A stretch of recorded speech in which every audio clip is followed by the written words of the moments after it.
The October wind cut through Boston like a knife, carrying with it the scent of fallen leaves and the distant echo of construction hammers. Danny Morrison pulled his worn Patriots hoodie tighter around his shoulders as he walked down Tremont Street, his steel-toed boots clicking against the wet pavement. At 34, Danny had the weathered hands of a man who'd spent half his life working construction, but his eyes still held the bright enthusiasm of the 12-year-old boy who'd fallen in love with football. "Danny, wait up!" The voice belonged to Mike Sullivan, his longtime friend and former co-worker, jogging to catch up despite his considerable belly bouncing with each step. Mike's face was flushed red from the cold and exertion, his own Patriots cap sitting askew on his balding head. "What's the rush, Sully?" Danny stopped, turning to face his friend. The concern in Mike's expression was immediately apparent. "I heard about Henderson Construction." "Jesus, Danny. I'm sorry, man." Mike placed a heavy hand on Danny's shoulder. 23 years with them, and they just cut you loose?" Danny's jaw tightened, but he forced a weak smile. "Budget cuts. Last hired, first fired, you know how it goes." The words came out more bitter than he intended. 23 years of showing up early, staying late, and taking pride in every building he'd helped construct. Gone in a 5-minute meeting with human resources. There's got to be something else out there. Morrison Construction Services has been calling. MCS? Danny laughed, but there was no humor in it. They pay half what Henderson did, and you know it. Besides, I've got Kevin to think about. The mention of his younger brother brought a familiar weight to Danny's chest. Kevin Morrison, 28 years old, but trapped in the body and mind of someone much younger due to a traumatic brain injury from a car accident 8 years ago. The accident that had changed everything for both brothers. Mike's expression softened. "How's he doing?" "Same as always. Good days and bad days." Danny resumed walking, and Mike fell into step beside him. "Dr. Matthews thinks there might be some new treatment options, but..." He trailed off, unwilling to voice what they both knew. New treatments meant money. Money he no longer had. They walked in comfortable silence for several blocks, past the familiar storefronts that had watched Danny grow up. Paulie's Pizza, where he'd celebrated his first construction job. The barbershop where old Tony Marconi still cut hair the same way he had for 40 years. This neighborhood was in his blood, as much a part of him as his love for the Patriots. "You remember when we were kids," Mike said suddenly, "and you swore you'd never miss a Patriots game no matter what?" Danny smiled genuinely for the first time that day. "I remember. Rain or shine, win or lose, even when they were terrible in the early 90s. Even when your dad said football was a waste of time. Especially then." Danny's father, Paul Morrison, had been a practical man who believed sports were a distraction from real life. But Danny had found something in those Sunday afternoons that his father never understood. Hope.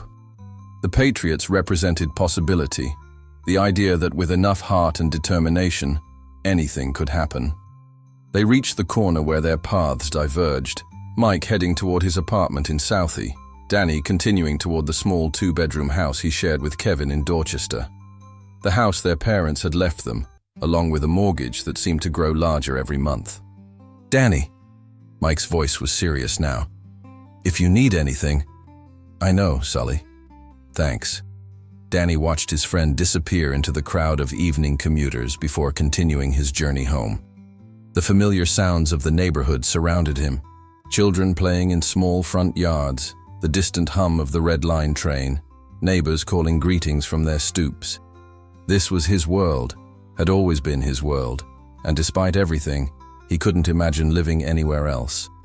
The Morrison house sat on a quiet street lined with similar triple-deckers, their wooden facades painted in various shades of fading blues and greens. Danny climbed the 3 steps to his front door, pausing as he always did to look at the small Patriots flag hanging in the front window.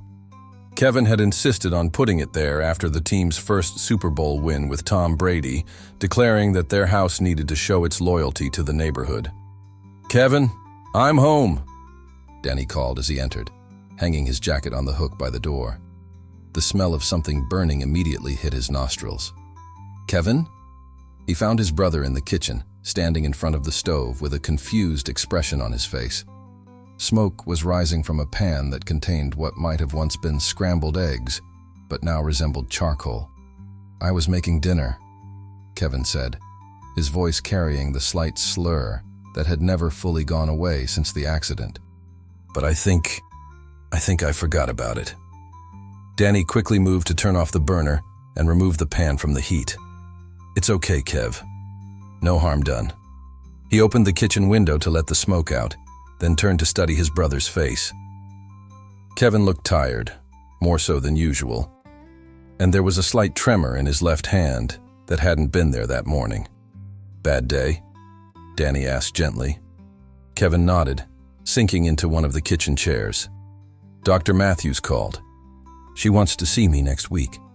She said there might be something wrong with the thing in my head." He pointed vaguely at his temple, where a slight scar marked the location of the shunt that helped drain excess fluid from his brain. Danny felt his stomach drop. "What kind of wrong?" "She used big words. I wrote them down, but..." Kevin looked around helplessly. "I can't remember where I put the paper." Danny knelt beside his brother's chair, placing a steadying hand on his shoulder. "It's okay. We'll figure it out together, like we always do. Right now, how about I make us some real dinner, and we can watch the Patriots highlights from last week?" Kevin's face brightened immediately.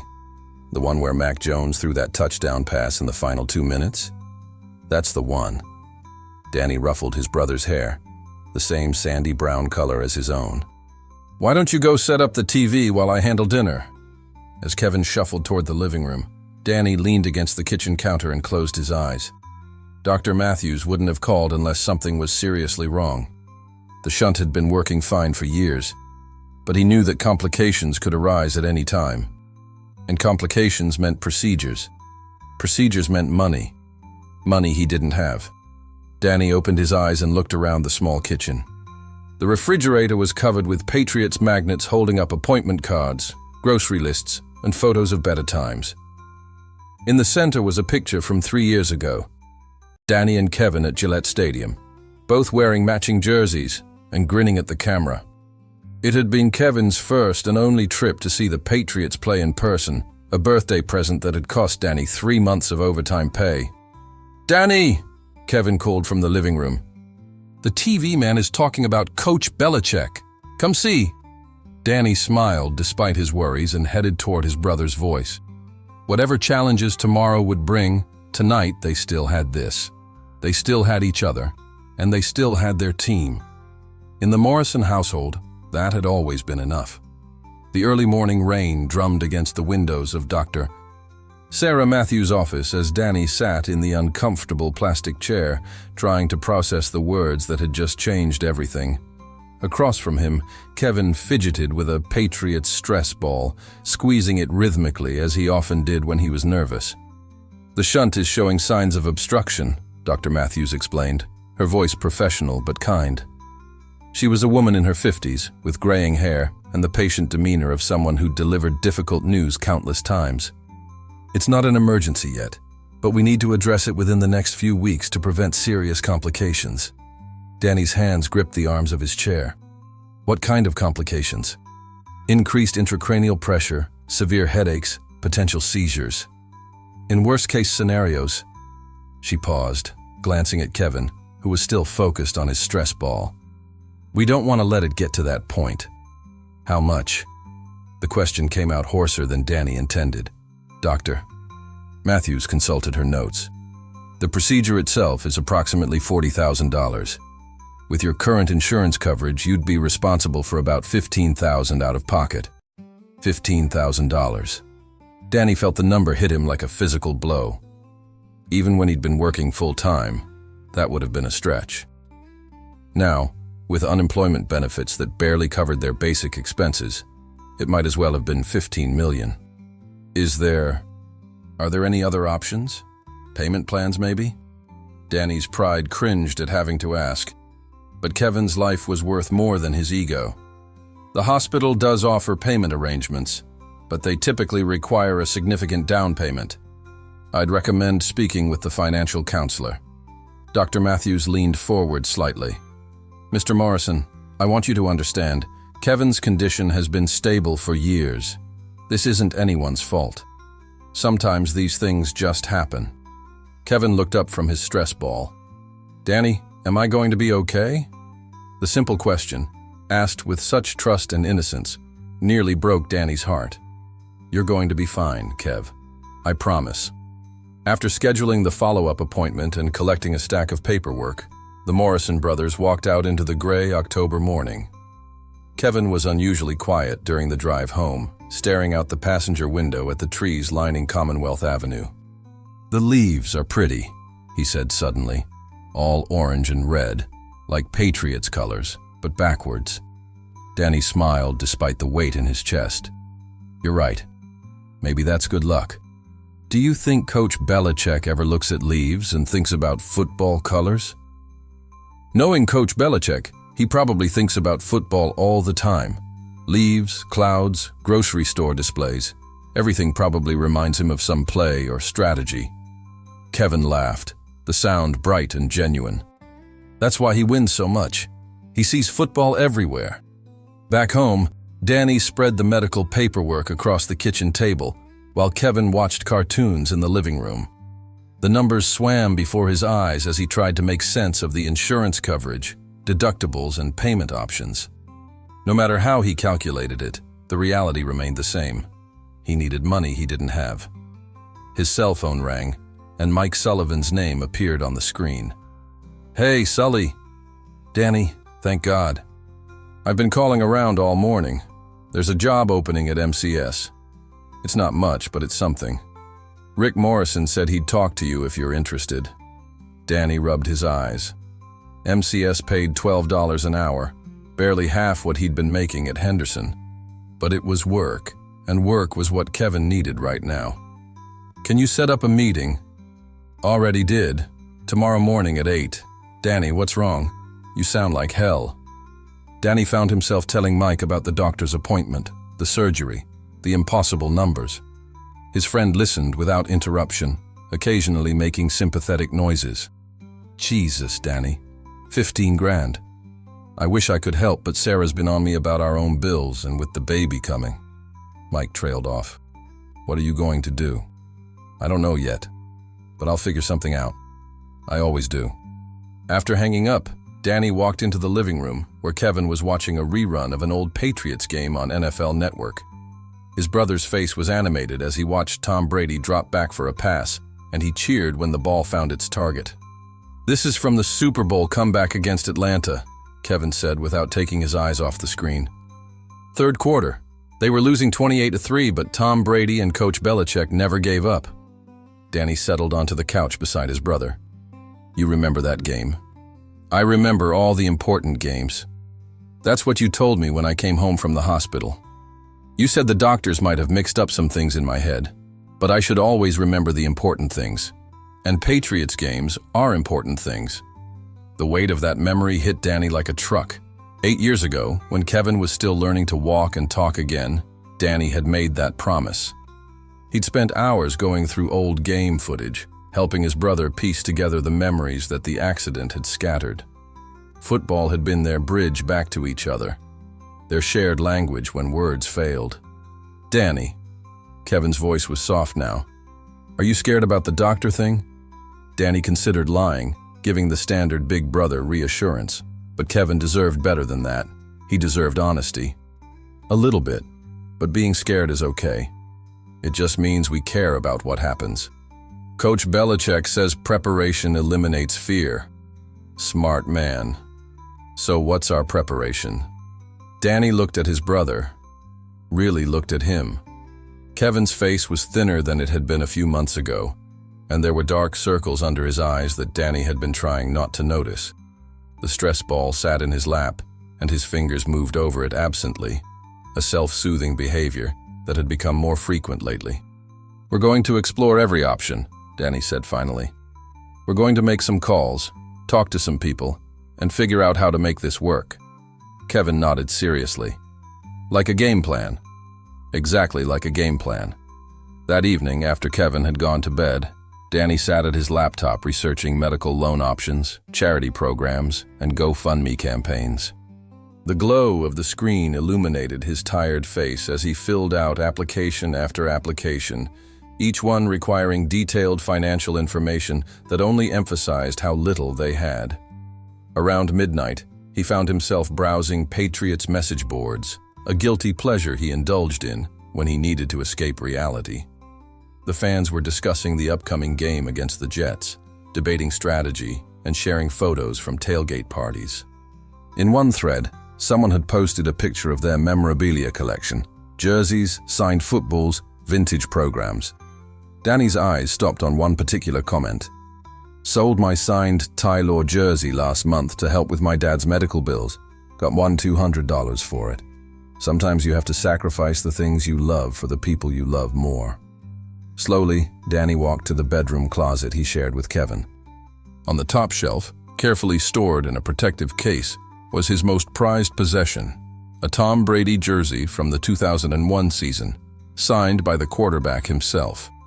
Danny had waited in line for 6 hours at a charity event to get that signature, spending 2 weeks' worth of grocery money on the jersey and the event ticket.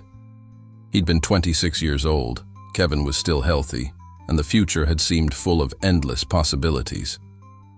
The Patriots had just won their first Super Bowl, and Danny had been convinced that the signed jersey would be worth a fortune someday. He pulled the case down and opened it carefully. The jersey was pristine, the signature still bold and clear. Brady's number 12 seemed to glow under the bedroom light. Danny had never worn it, never even taken it out of its protective casing, except to show it to Kevin. His phone buzzed with a text message. "Authentic Tom Brady signed jersey from 2001 season. Mint condition. Current bid, $8,500. Danny stared at the eBay listing he'd bookmarked weeks ago, telling himself he was just curious about its value. $8,500. Not enough for the full surgery, but it would be a substantial down payment. It would be a start. He looked at the jersey again, remembering the day he'd gotten it signed. The excitement, the pride, the feeling that he owned a piece of Patriots history. Then he thought about Kevin, sleeping peacefully in the next room, trusting that his big brother would take care of everything. Danny closed the case and placed it back on the shelf. Tomorrow he would call the auction house downtown and get an appraisal. Tonight, he would let himself grieve the decision he already knew he was going to make. In the living room, the Patriots flag still hung in the window, a beacon of loyalty in the darkness. Some sacrifices, Danny realized, were really just another form of love. The rain had turned to sleet by the time Danny walked out of Morrison Construction Services, a signed contract folded in his jacket pocket. $12 an hour, 40 hours a week if he was lucky. It was better than nothing, but barely. The numbers still didn't add up to what Kevin needed. His phone rang as he reached his truck. The caller ID showed Gillette Auction House. "Mr. Morrison, this is Janet Riley. You brought in a Tom Brady jersey for appraisal yesterday." Danny's heart hammered against his ribs. "Yes, ma'am. I have good news. Given the condition and the fact that it's from Brady's first championship season, we could likely get between $12,000 and $15,000 at auction.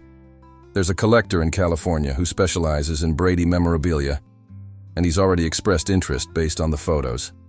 $15,000, almost exactly what they needed for Kevin's surgery." "How quickly could we move on this?" Danny asked, hating himself for the question.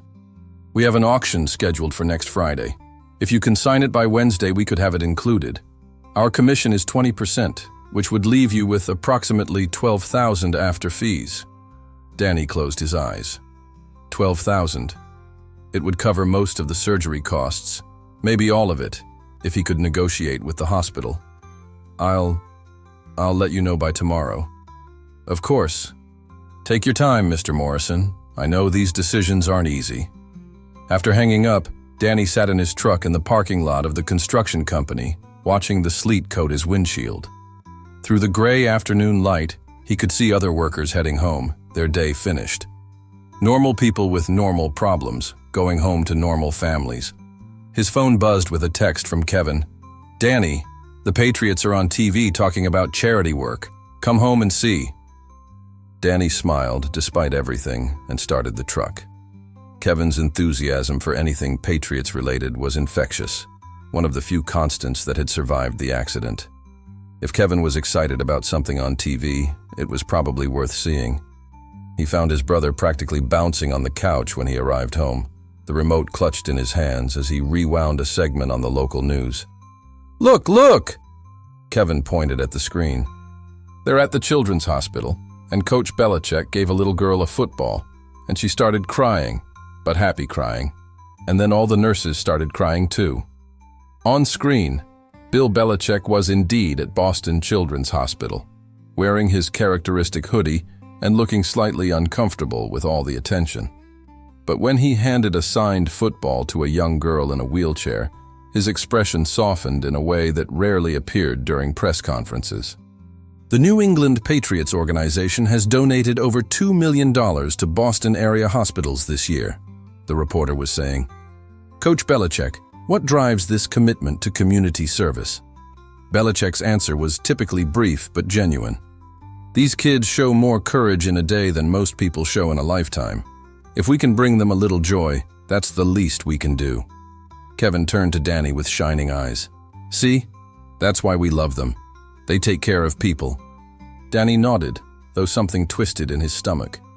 Here was his team, his beloved Patriots, helping children who needed medical care. And here he was, about to sell the most treasured piece of Patriots memorabilia he owned to pay for his brother's medical care. The irony felt cruel. "Kevin, what would you say if I told you I might have to sell something to help pay for your surgery?" Kevin's expression grew serious. "What kind of something?" Danny hesitated. He'd never told Kevin about the signed jersey, keeping it as a surprise for some future special occasion that had never quite arrived. Something Patriots-related. Something valuable. "Is it something that would make you sad to lose?" The simple question hit Danny like a punch to the chest. "Yeah, Kev, it would make me really sad." Kevin was quiet for a long moment, his fingers working over the Patriots' stress ball. "But not as sad as if something bad happened to me?" "No, not nearly as sad as that." "Then you should sell it." Kevin's voice was matter-of-fact, as if the decision was obvious. "Because things are just things, but people are people, and you're the most important people to me, so I should be the most important people to you too." Danny felt his throat close up. "You are, Kev. You absolutely are." That evening, after Kevin had gone to bed, Danny called Janet Riley at the auction house. "I'd like to consign the jersey for Friday's auction." "Excellent, Mr. Morrison. If you can bring it in by Wednesday afternoon, we'll have everything ready. I'll send you the paperwork tonight." "There's one more thing," Danny said. "I don't want anyone to know who's selling it. Can we keep it anonymous?" "Of course. All our consignments can be kept confidential if requested." After hanging up, Danny walked to the living room window and looked out at the neighborhood. The sleet had stopped, and a few stars were visible through the breaking clouds. The Patriots' flag hung limp in the still air, but he could see its familiar red, white, and blue even in the darkness. His phone rang. Mike Sullivan's name appeared on the screen. "Danny, you watching the news?" "Just finished watching it with Kevin." "The hospital thing?" "Yeah, but that's not why I'm calling. There's something else. Channel 7 is running a story tomorrow night about local families struggling with medical bills. They want to interview people who've had to make tough choices to pay for treatment." Danny felt a chill run down his spine. "Why are you telling me this?" "Because Sarah saw the call for interviews on Facebook, and she mentioned your situation. Look, I know you're private about this stuff, but maybe it could help. Maybe someone watching could—" "No." The word came out sharper than Danny intended. "Absolutely not. Danny, think about it. People help each other all the time these days. GoFundMe pages, community fundraisers. There's no shame in working for what you need either."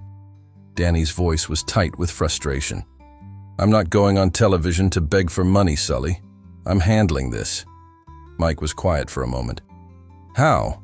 How are you handling this?" Danny looked toward Kevin's bedroom door, making sure it was still closed.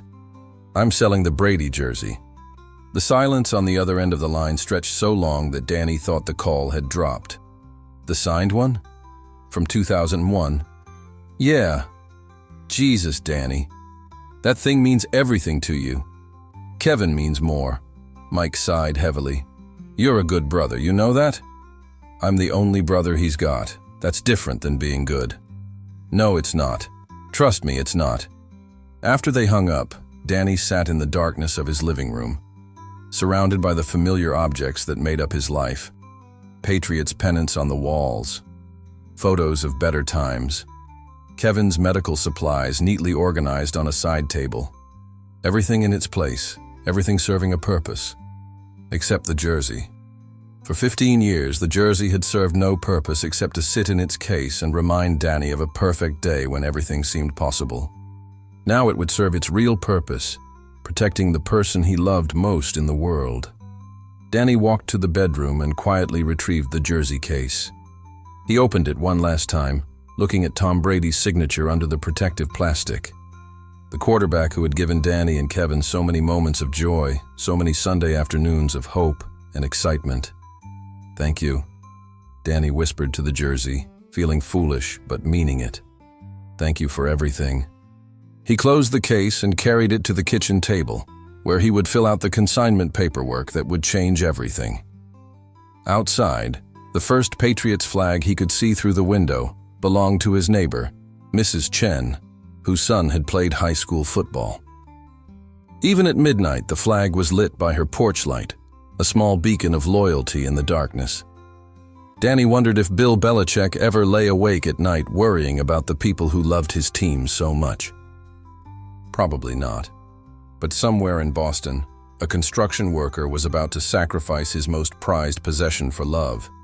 And somehow that felt like the most Patriots thing of all. The morning of the auction arrived gray and cold, with the kind of October chill that cut straight through Danny's work jacket.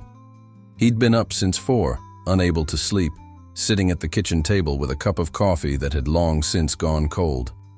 The consignment paperwork sat beside him, signed and ready, next to a printout of the auction catalog where his jersey was listed as Lot 47, Tom Brady, signed jersey, 2001 season, mint condition. Kevin shuffled into the kitchen, his hair sticking up at odd angles, wearing his favorite Patriots pajamas that were 2 sizes too big. Morning, Danny. You're up early. Couldn't sleep. Want some breakfast? Kevin nodded and settled into his usual chair. Is today the day you sell the important thing? Danny had finally told Kevin about the jersey 2 days ago, unable to keep the secret any longer. His brother had listened carefully, asked to see it one more time, and then hugged Danny so tightly it had taken his breath away. Yeah, Kev, today's the day. Are you scared? Danny flipped pancakes with more force than necessary. A little. Me too, but not about the surgery anymore. I'm scared that you're sad. The simple honesty of it made Danny's chest tight. He turned to face his brother, pancake turner still in hand. I'm not sad, Kev. Not really. I'm proud. Proud? Proud that I have something worth enough to help you. Proud that I get to be your brother. Proud that we're Patriots fans.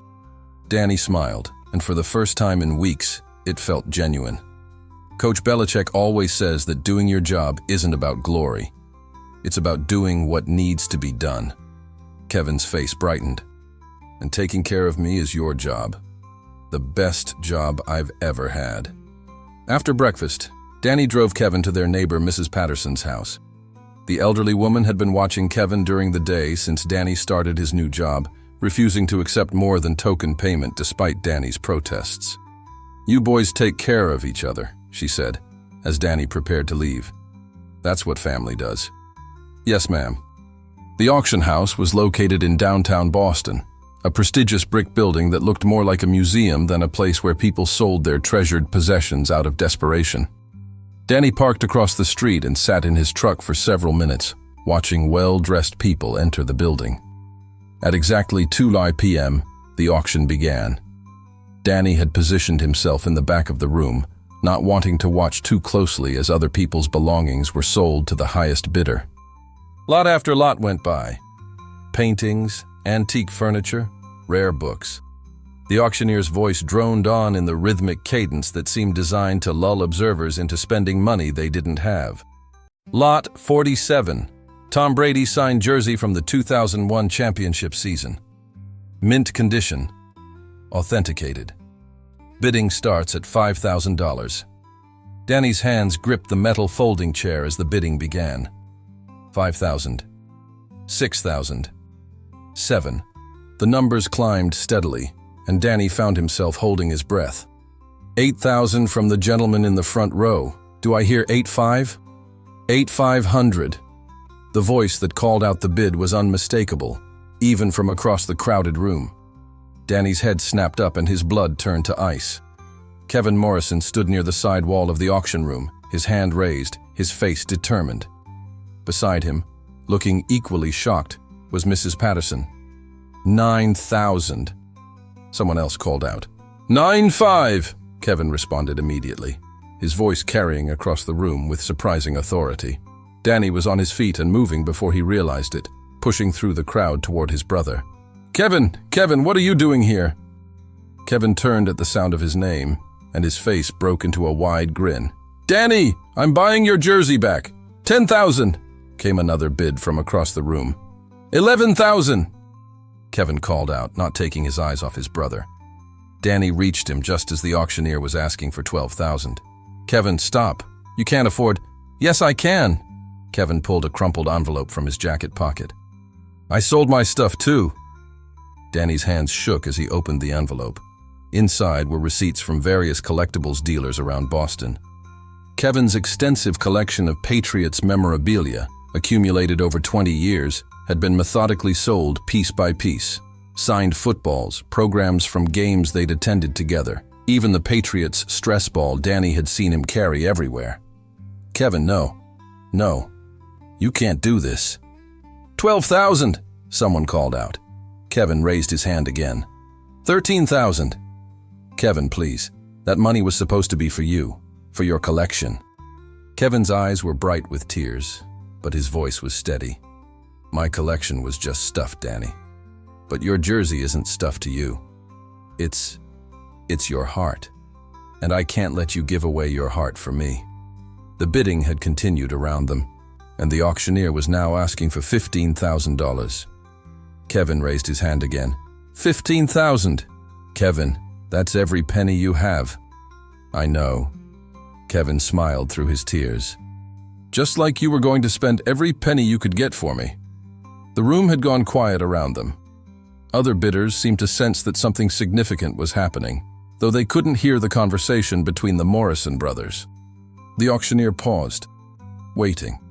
16,000, came a new voice from the back of the room. Danny and Kevin both turned to see who had made the bid. A man in an expensive suit was on his phone, clearly bidding on behalf of someone else. 17,000, Kevin called out desperately. "Kevin, no, we need that money for your surgery."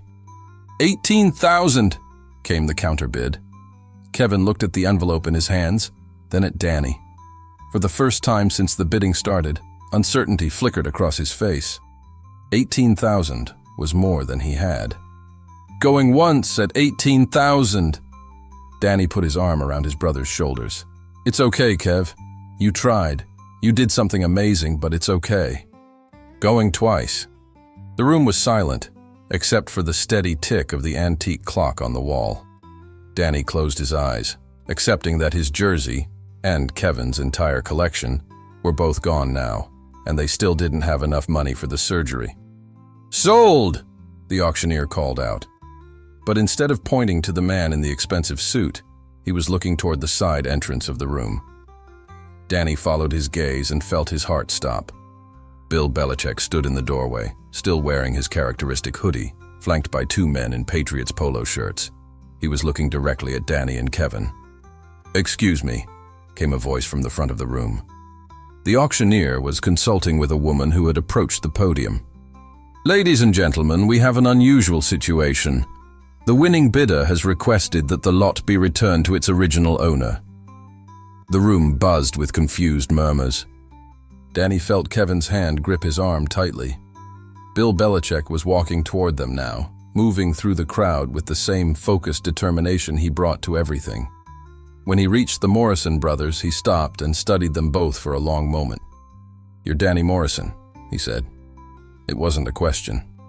Danny found his voice. "Yes, sir." "And you're Kevin." Kevin nodded, clearly too awestruck to speak. Belichick looked at the envelope of receipts still clutched in Kevin's hands, then at Danny. "We heard about what happened here today. About what you were both willing to sacrifice for each other. How did you—" Janet Riley called the Patriots front office about an hour ago. Said she'd never seen anything like it in 30 years of running auctions. Two brothers, each trying to save the other's most prized possession. Belichick's typically stern expression softened slightly. "She thought we should know." One of the men in Patriots' polo shirt stepped forward and handed Danny a manila folder. The team would like to help with Kevin's medical expenses, all of them. Danny opened the folder with trembling hands. Inside was a letter from the Patriots Charitable Foundation and a check that made his knees weak. "Mr. Morrison," Belichick continued, "we've also arranged for Kevin to have his surgery performed by our team doctors at Massachusetts General, the same doctors who take care of our players." Kevin found his voice at last. "Coach Belichick, is this real?" "It's real, son. But why? Why would you do this for us?" Bill Belichick looked around the auction room, at the crowd of people who were watching this unexpected scene unfold, then back at the Morrison brothers. "Because this is what Patriots football is really about," he said simply.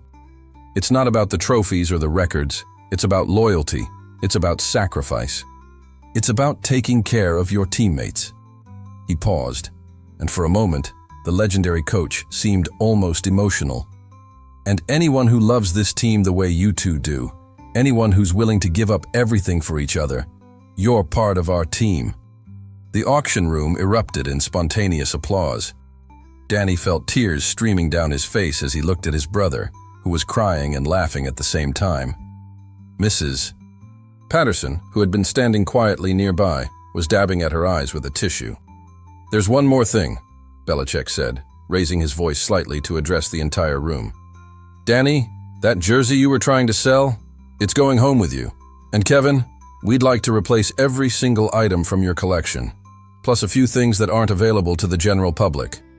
The applause grew louder, and people began standing up throughout the room. Danny realized that many of the auction attendees were wiping away tears of their own.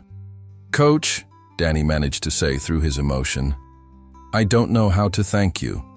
You don't need to thank me. You just need to keep being the man who raised Kevin to have such a good heart." "And Kevin?" Belichick turned to the younger Morrison brother. "You keep being the man who would give up everything for his brother. That's championship character right there." Kevin stepped forward and, to everyone's surprise, hugged Bill Belichick. After a moment of surprise, the coach hugged him back. "Coach?" Kevin said softly. "Will you come to my surgery? I think I'd be less scared if you were there." Belichick pulled back and looked at Kevin seriously. "Son, I wouldn't miss it." 3 weeks later, Danny sat in the waiting room of Massachusetts General Hospital, nervously fidgeting with a brand new Patriots stress ball that had been a gift from the team's equipment manager. The surgery had been underway for 4 hours, and Dr. Jennifer Walsh, the Patriots' head neurosurgeon, had promised to update him every 2 hours. The waiting room was unusually crowded for a Tuesday morning. Mike Sullivan had taken the day off work to be there, along with Mrs. Patterson, several neighbors from their street, and even Janet Riley from the auction house. But the most surprising presence was Bill Belichick himself, sitting quietly in the corner, occasionally checking his phone, but mostly just waiting like everyone else. "Mr. Morrison?" Dr. Walsh appeared in the doorway, still wearing her surgical scrubs. Her expression was calm and professional, but Danny thought he detected a hint of a smile. "How is he?" "The surgery went perfectly.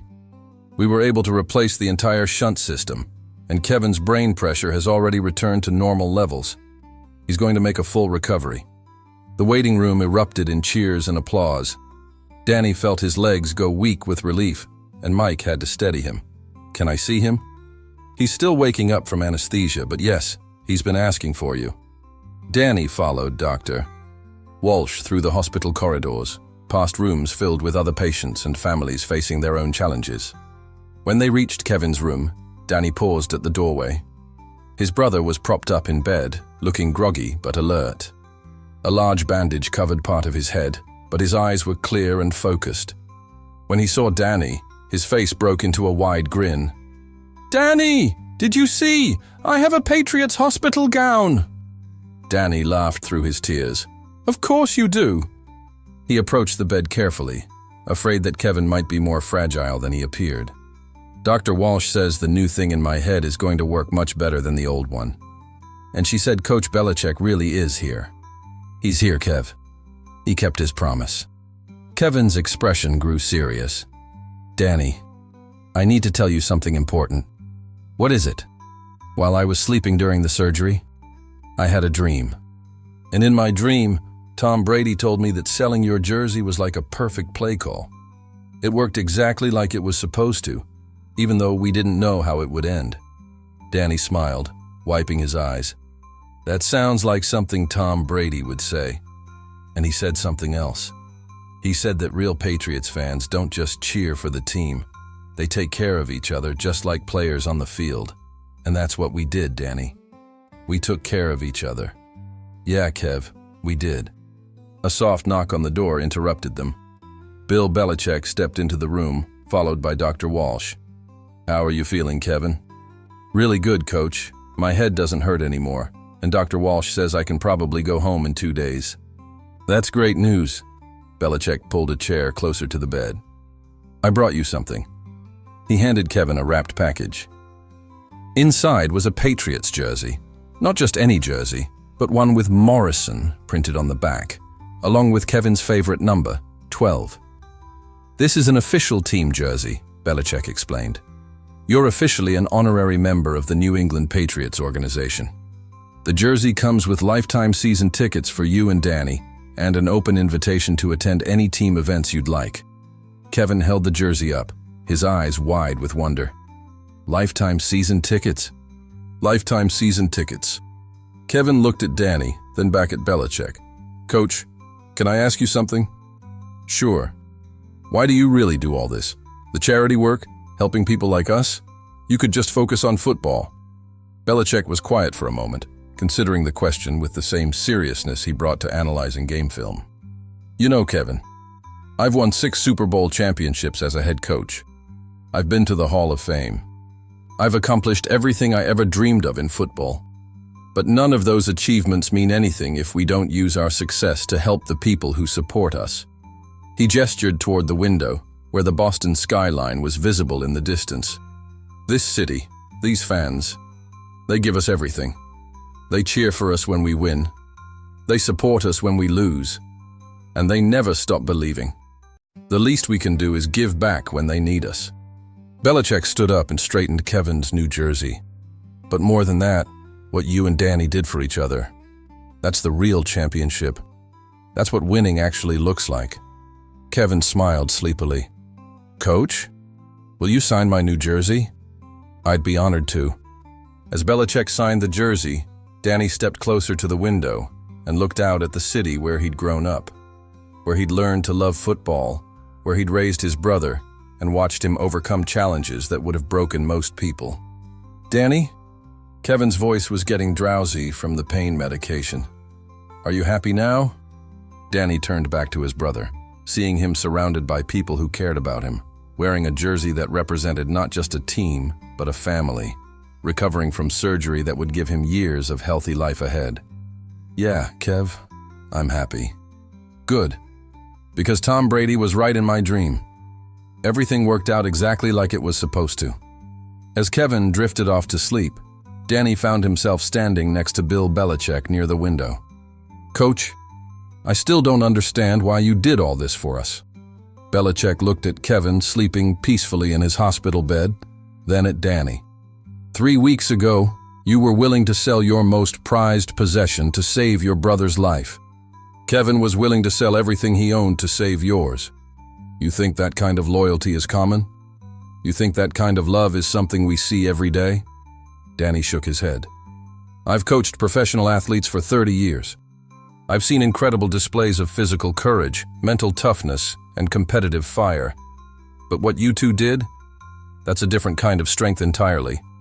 That's the kind of character we want associated with the Patriots name. Belichick paused, watching a nurse check Kevin's vital signs. Besides, he continued, Janet Riley recorded the whole auction on her phone. When that video gets released next week, it's going to show the world what Patriots fans are really like. It's going to be the best advertisement for our organization that money can't buy. Danny smiled. You're releasing the video? With your permission. We think Kevin's story, both of your stories, could inspire other families going through similar challenges. Show them that they're not alone. 3 days later, Danny wheeled Kevin out of Massachusetts General Hospital under a bright October sky. The trees lining the Charles River were in full autumn bloom, their red and gold leaves catching the sunlight like confetti. A small crowd had gathered outside the hospital, neighbors, friends, and a few local news crews who had gotten word of the story. But Danny's attention was focused on the familiar figure waiting by his truck. Mike Sullivan stood next to the passenger door, holding a large sign that read, "Welcome home, Kevin," in Patriots colors. Behind him, Mrs. Patterson and several other neighbors held similar signs. "Surprise!" Kevin laughed from his wheelchair. "I told them you'd want a parade when we got out." As Danny helped Kevin into the truck, he noticed something new hanging from the rearview mirror. It was a small Patriots charm, the kind sold at the team store. "When did you put this here?" Kevin grinned mischievously. "I asked Mrs. Patterson to do it while we were in the hospital. It's so we'll always remember." "Remember what?" "That being a Patriots fan isn't just about watching football games. It's about being part of something bigger. It's about taking care of each other." Danny started the truck and began the drive home through the familiar streets of their neighborhood. As they passed the local elementary school, Kevin pointed out the window. "Look, Danny, they changed the sign." The school's marquee, which usually displayed lunch menus and upcoming events, now read, "Congratulations, Kevin Morrison, our hometown Patriot." "How did they—" "Coach Belichick called the principal yesterday. He told her that you and I were examples of what it means to have Patriots pride, and that the whole neighborhood should be proud of us." As they pulled into their driveway, Danny saw that their front yard was covered with Patriots flags and signs. Neighbors had gathered on their porch, and someone had hung a banner that read, "Welcome home, heroes." But the biggest surprise was sitting on their front steps. A large box with the Patriots logo, along with a handwritten note. Danny read the note aloud. "Danny and Kevin, thank you for reminding us what loyalty really means. Inside this box, you'll find Kevin's replacement collection, plus a few extras that we hope you'll enjoy. But more importantly, you'll find a letter explaining your new role as Patriots Community Ambassadors. We'd like you to help us identify other families who could use the kind of support you received. Signed, Bill Belichick, and the entire New England Patriots organization." Kevin was already opening the box, pulling out signed footballs, jerseys, and photographs. At the bottom was an official letter appointing both brothers as unpaid ambassadors for the team's charitable foundation. "Danny," Kevin said softly, "does this mean we get to help other people the way Coach Belichick helped us?" "I think that's exactly what it means." As the sun set over their neighborhood that evening, Danny and Kevin sat on their front porch, surrounded by the community that had supported them through their darkest time. The Patriots flag still hung in their front window, but now it meant something different than it had before. It was no longer just a symbol of their fandom. It was a reminder that true loyalty, to a team, to a family, to a community, meant being willing to sacrifice for something bigger than yourself. And sometimes, if you were very lucky, that loyalty would be returned in ways you never could have imagined. Kevin fell asleep in his chair as the neighborhood grew quiet around them. Danny covered him with a Patriots blanket and sat watching the stars appear over Boston. His signed Tom Brady jersey hung in a place of honor in their living room, no longer just a collectible, but a symbol of how love could transform sacrifice into triumph. In 3 weeks, They would attend their first Patriots game as official ambassadors, sitting in seats that Belichick had personally reserved for them. But tonight, Danny was content to sit on his front porch in the neighborhood where they'd grown up, surrounded by friends who had become family, knowing that Kevin was healthy and safe. Sometimes the greatest victories happened off the field. Sometimes the most important championships were won in hospital rooms and auction houses and quiet moments between brothers who would do anything for each other. And sometimes, if you loved something deeply enough and purely enough, that love would find its way back to you in ways that felt like magic, even though they were really just the result of good people choosing to take care of each other. The Patriots' flag stirred gently in the evening breeze, a beacon of hope in a world that needed more stories like theirs. And in houses throughout New England, other families facing their own challenges would soon learn that they were not alone, that there were people who cared, and that sometimes the best thing about being part of a team was discovering that the team was willing to be part of you too.